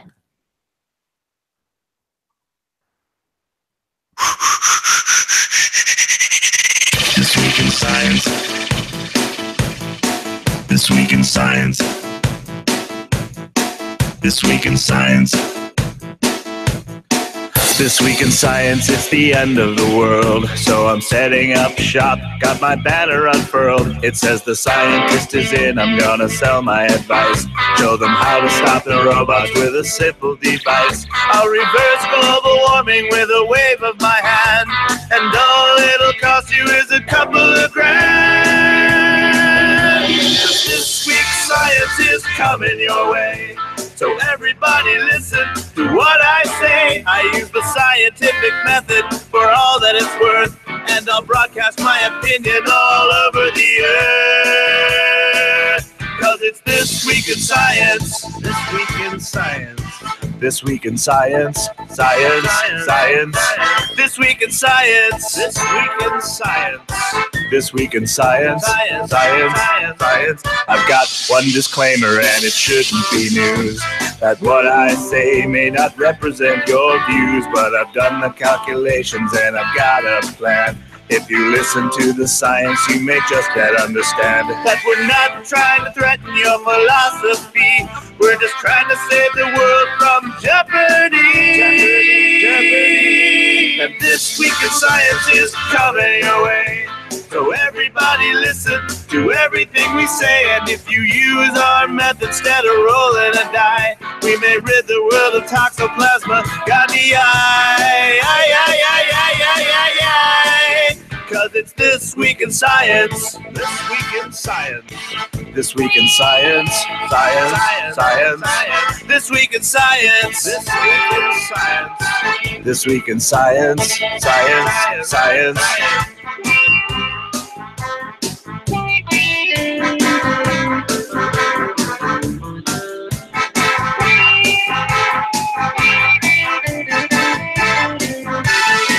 I've got a laundry list of items I want to address.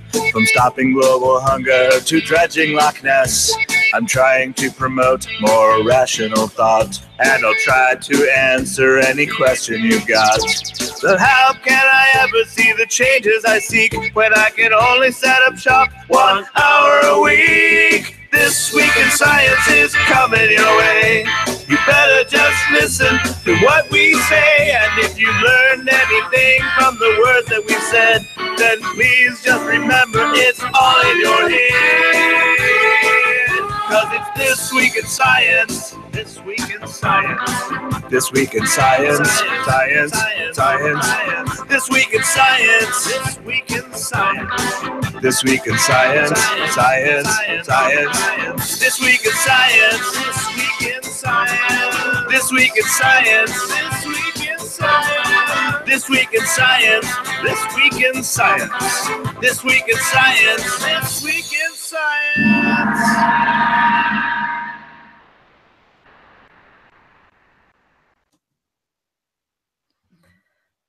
Hi. I want to touch a kitty. I know I am my sweet kitty. I haven't seen her in days.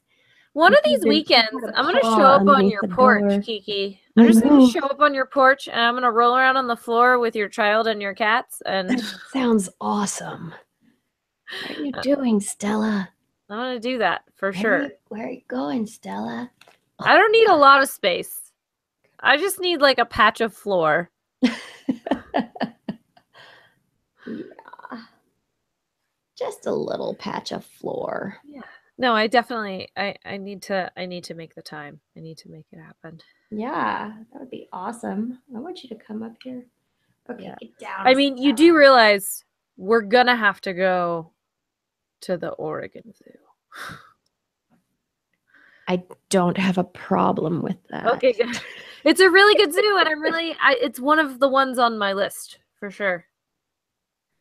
But they have really amazing education programs, and they have some cool conservation projects, and I dig a lot of what they do, man. I'm excited to see it sometime. Well, I'm not going anywhere. Well, I have trips that I take occasionally, but I'm gonna, be in Portland for a while. So I'm telling you, one of these Fridays, I'm just gonna show up on your door. Hello. oh, hi. Let's have a weekend. Yeah.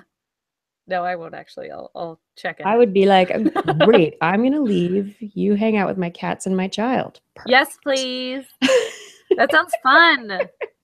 I'll take them all to the zoo. I'll put the cats on leashes and call them service cats. I would love that. Oh my gosh. He's always like, can we take our cats for a walk? No. Some cats do that.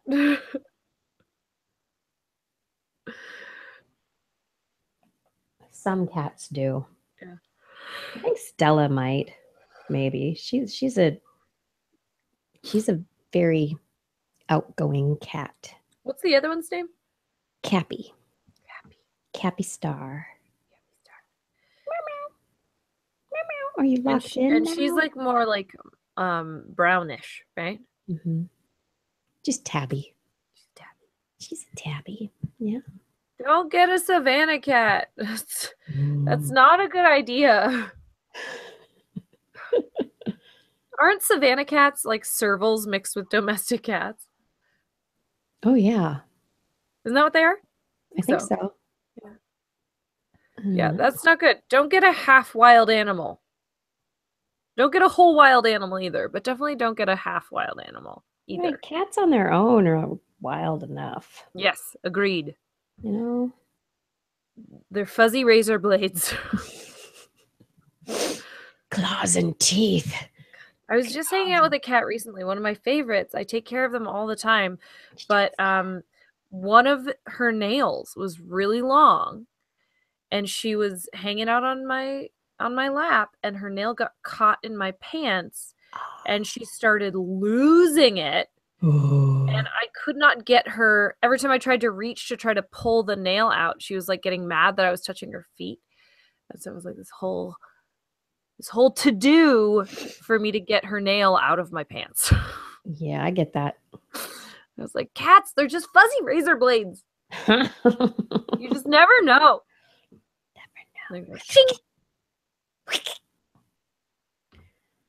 Did you all, did anybody out there watch the Megabots battle last night? No. I believe it's available online, but let me, oh, it's windy. Megabots. Ah. So Megabots has been building this giant robot. It's like 2 stories tall, and they had their first match. There's a Japanese robot builder, Sudobashi, who's building a giant robot also, and they're like mecha, where the drivers sit inside of the robots. And they had a big fight last night. Big battle. And I missed it. So Rob, I cannot believe you left the cap off the oil again. How many times do I have to tell you? Just tighten it a little bit more before you put it away. I'm going to wait for this ad to finish. Oh, I have homework for both of you as soon as maybe even right now. Okay. For Is this even going to play? no apparent reason whatsoever. Okay. Uh-oh. Wait, hang on. I gotta make sure I got everything I need here.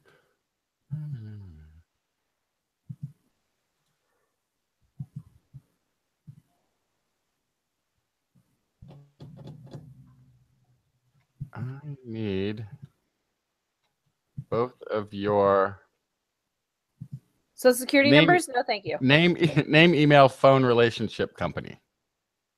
What? What? I need.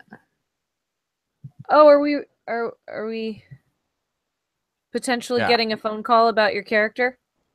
Yeah. Okay. Name, email or text? Name, just text it. It's fine. Text it to you. Okay. Name, email, phone, relationship, and company. What's the relationship? Worker. Host. Worker. Co-host. Co-worker. Besties? Forever? Oh my god, totes besties. You need my name? I'm very confused about that. Actually, I kind of probably do. Okay. You said name, phone number. Email. Oh, I typed my phone number wrong. That'd be funny. Mr. Jackson, none of the people you gave us all fake information. It's just. Should I give you my zoo email or my personal email? Works. Zoo email probably looks better, right? Yeah. Okay. I'll give you my email that doesn't work. Oh, well.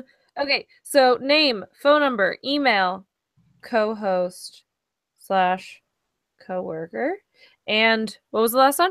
Company or like, I guess, yeah, like where you work. Okay, I'll put both. Oh yeah, because I don't want them to think I work at a zoo. That would be odd. Okay. Am I supposed to send this to you also? Yes. Oh yeah, I'll be sure to give everyone in the chat room my personal cell phone number. Hot Rod, that's a really good idea. For sure. Do you need my address too, Justin? No, right? No, it's not listed there. Okay, great. Oh yeah, if anybody What did go wrong?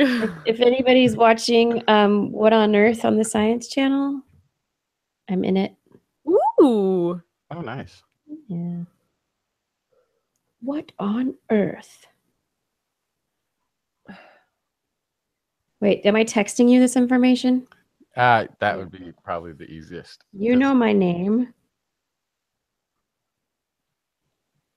Don't you? Uh-huh. Oh yeah, Ben got it. My phone number is 8675309. You know, that was a real phone number Yeah. if in certain area codes. And there were people who got incessant phone calls. That's why in the oldie time TV shows, phone numbers are always, what's the phone number? It's 555-5555. Yeah. And nobody ever remarks, wow, your phone number's all fives. That's crazy. How'd that happen? Yeah. Nobody even brings up the fact that's a crazy phone number to have. It's just that's the one they could safely use. So that became the standard. But just like one time somebody was just, wow, you got all fives. That's crazy. Even if you were one digit off, that would have been cool. But Wait, okay. Name. I wasn't paying attention. Name, phone number, email. Email. Relation. oh, yes. Company. Boss. No. Yeah. Executive producer. Yeah. Also, it just this isn't on the same part of the form, but I'm probably going to be asked what my strengths or weakness, my biggest strength or biggest weakness is, and I can't think of either.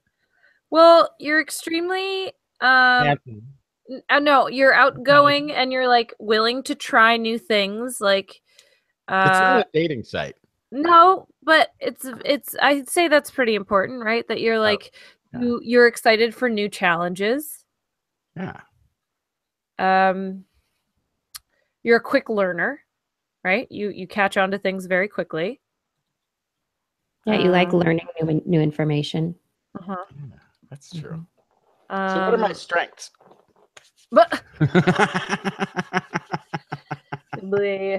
those are my weaknesses. Those are my vices. No. Yeah, my weakness. Cats. They're like kryptonite to me. Oh, I don't know if that would be in my IMDb. I don't know if they put things like that. Do I get to be on IMDb? Yeah, are you on IMDb? I don't know. I don't think so. I don't know. Interesting question. How does a person get a Wikipedia page? Somebody have one. made it for me. Do you have a Wikipedia page? No, I want one though. No, I thought you both had them. No, I don't have one. I think you both have them, and I don't. No, I definitely don't. I'm gonna go Wikipedia you because I'm pretty sure you do. Nope. No, it's just the TWIS one. It just directs to TWIS. She has a LinkedIn profile. Did you just Google me? You get an alert every time. But I forget about my LinkedIn all the time because I'm not job searching. So like I'm really bad about updating it, but I should update it more just because people do go there for like TWIS related stuff. Oh, for the sure. kitty cat is so cute, Rob. Oh, the cutie. Hey, Ocelot.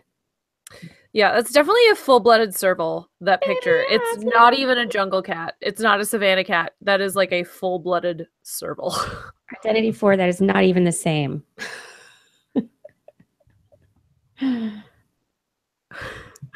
Oh yeah, that tote looks like an ocelot. Oh, serval. Look at those ears. They're so big. Oh yeah, that is an ocelot. I was looking at the other one before that of the girl with the quote savanna cat that is a straight up serval. Yeah. Like that person just has a wild cat It's just at a home. wild animal that's going to talk about going razor blade all of a sudden. Yep. Identity 4 is not the same. It's not the same. Minecraft ocelots are not as fluffy That's true. as real life ocelots. Is that just due to pixelation? Possibly low resolution. Thank Low you res both. pixelation effects. Thank you both for sending that information. I'll be sure to say terrible things when they call me. No, I have to give references to my teen volunteers when they apply for jobs all the time. And so this is going to be easy because I'll actually have a lot of things to be able to say. But normally with those kids, it's like, first of all, they're one of 120 teen volunteers that I'm in charge of over the summer. So unless there's someone that really made an impression on me, I barely remember them.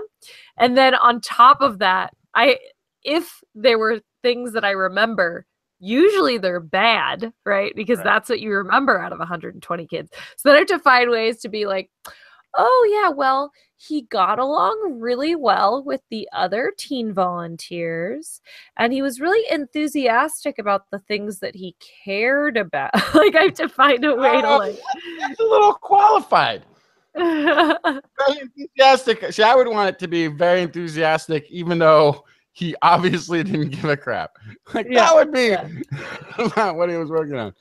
Yeah, that's what you really look for in an employee. Right. I know we're gonna put you on a task that you won't enjoy at all, but try to show some pluck while doing it. That's right. Show some pluck. Yeah, but yeah, so it would be fun to actually. I like when I get to give references on people that I actually know and like, and so this would be super fun. It'd be like, how well do I know Justin? Well, I've been on many transatlantic flights. No, not transatlantic. Cross-country flights. Yeah. Next to him. So you find things out about a person when you travel with them across the country. Oh, yeah. Like the fact that if you get up to pee, they may take your seat because it's got a little more leg room. Like he's that kind of guy. I forgot about that your seat was under the seat, and then I fell asleep. I was asleep when I had to move, and then he put his bag under the seat in front of him, and I had a seat in the overhead, or I had my bag in the overhead, and then he took my seat with all the leg room and left me with the seat with his bag in front. For whatever reason, I had to move to let you go somewhere, and then when I got somewhere on an airplane. Mm-hmm. Yes, heaven forbid I see bathroom by the time you get came a blood back. Clot. I found a little photo book from when I was a zookeeper. Oh, yeah. What you doing, Stella? Yep. We have 7 doors closed. Yep. Like this baby koala on top of her mom, who didn't realize that she's big now. Yeah. Bambini koalini. Yeah, who weighs more than her mother now. Yeah, pretty good stuff. Pretty good stuff.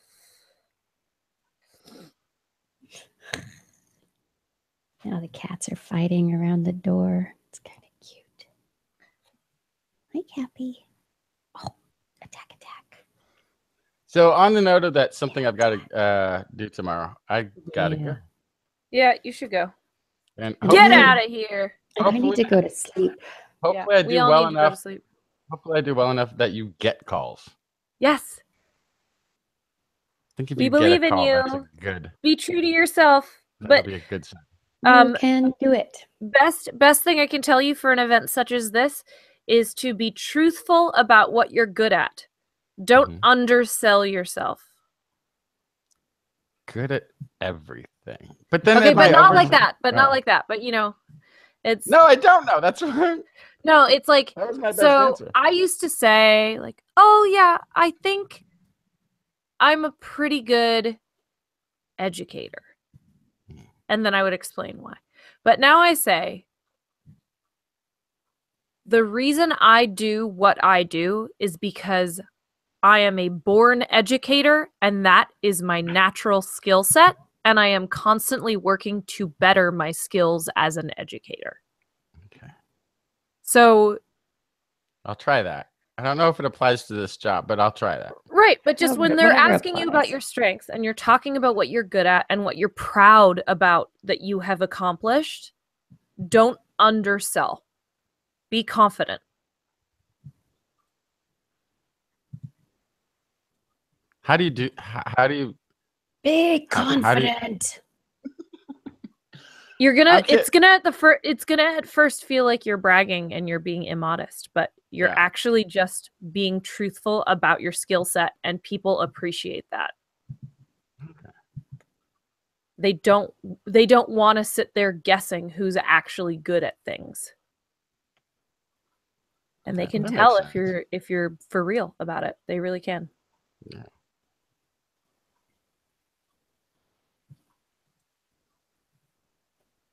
Pretend everyone in the room wants to buy a car from you. Oh gosh, this is good advice, Ed. That is good advice.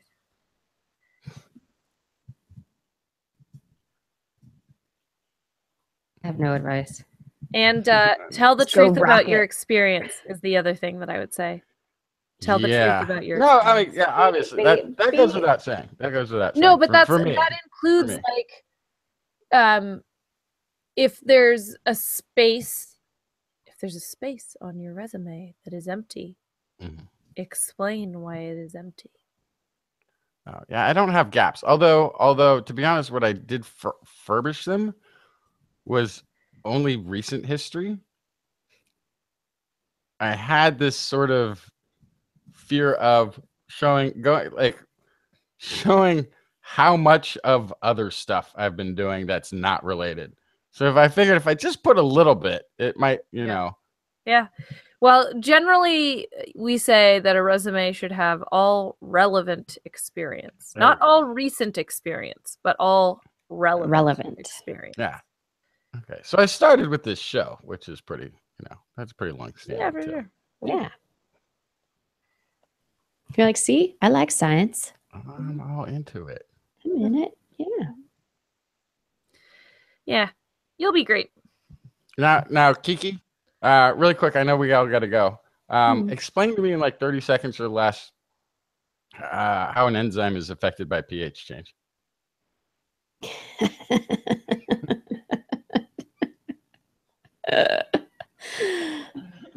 Well, the usually what happens is pH will change because it's acidity or basicity.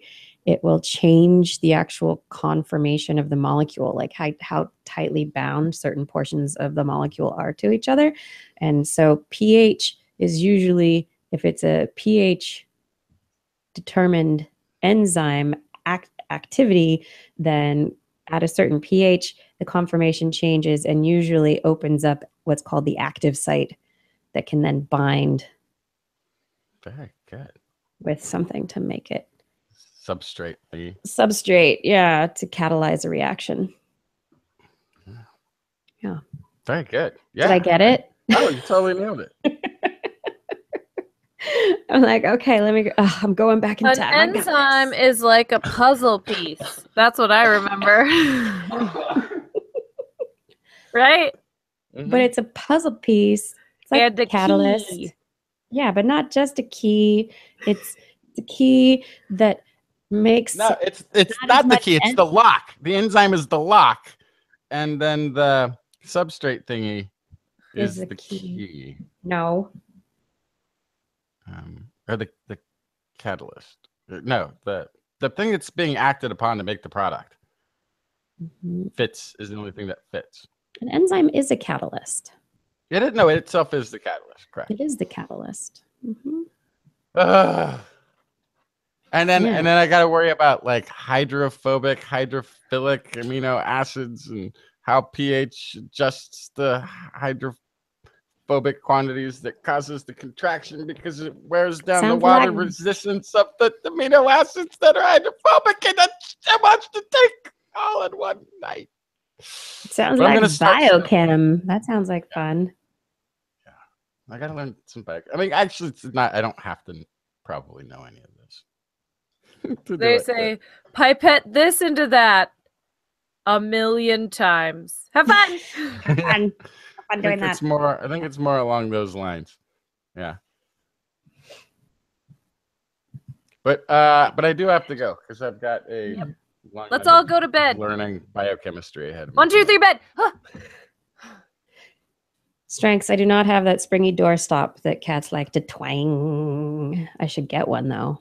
That would be funny. Oh, I've got one somewhere in another room. Yeah. Okay, you guys. Yeah, Justin trying to get a job on the radio. He should. Yeah, I think I already have one. I know, Identity 4. You don't want to go to sleep yet. You don't have to. But Just rewatch the show. Just start it over. We're Yeah, gonna start go to over. bed. Yeah, I have been up since approximately 2:30 East Coast time this morning. Oof, ouch. So I really need to go to sleep. I All right, really then. need to go to sleep. Say goodnight, Blair. Good night, Blair. Say good night, Justin. Good night, Justin. Good night, Good night, Kiki. Kiki. Good night, everyone. Thank you for another wonderful show. And we look forward to seeing you again next week after we haven't been awake for much too long. And I think it's gonna be Twissoween, right? It'll be the day after Hollow. Yeah, it's Twissoween. No, but it'll be that's when we do our close to Yeah. Halloween shows. Yeah, this will be the first show before Halloween. So yeah, we got to make it spooky. Yeah, it's Twissoween next week. Got to bring the spooky next week. So be prepared for that. Okay, maybe then to accentuate my costume, I won't sleep again. That'll help. Identity Oh, 4. no. Identity You only 4. need the face part of it for You don't have to go Twissoween. to sleep yet. You can just listen to the show again, can't you? Yeah. I should. It'll be good. It'll be a good practice. Yeah. Practice for my costume. Yeah. We'll Okay. see how that goes. Great. Twissoween. Happy Twissoween. Whoa. That's right. Next week is Twissoween. Seriously? It's not one more week? Nope. Well, no, it's almost 2 weeks to Halloween, but Yeah. next week is the pre. Because the one after that it'll be too late. It's after Halloween and it doesn't work. And then it's Yeah, Dia that de one's los the day Muertos. after, And it's and just they're not like, the oh, same you thing. missed Yeah. it. You aren't. We're already thinking about Thanksgiving or something now. Oh my gosh. Good night. I'm so Good tired. night. Good night, you guys. Overwhelm time.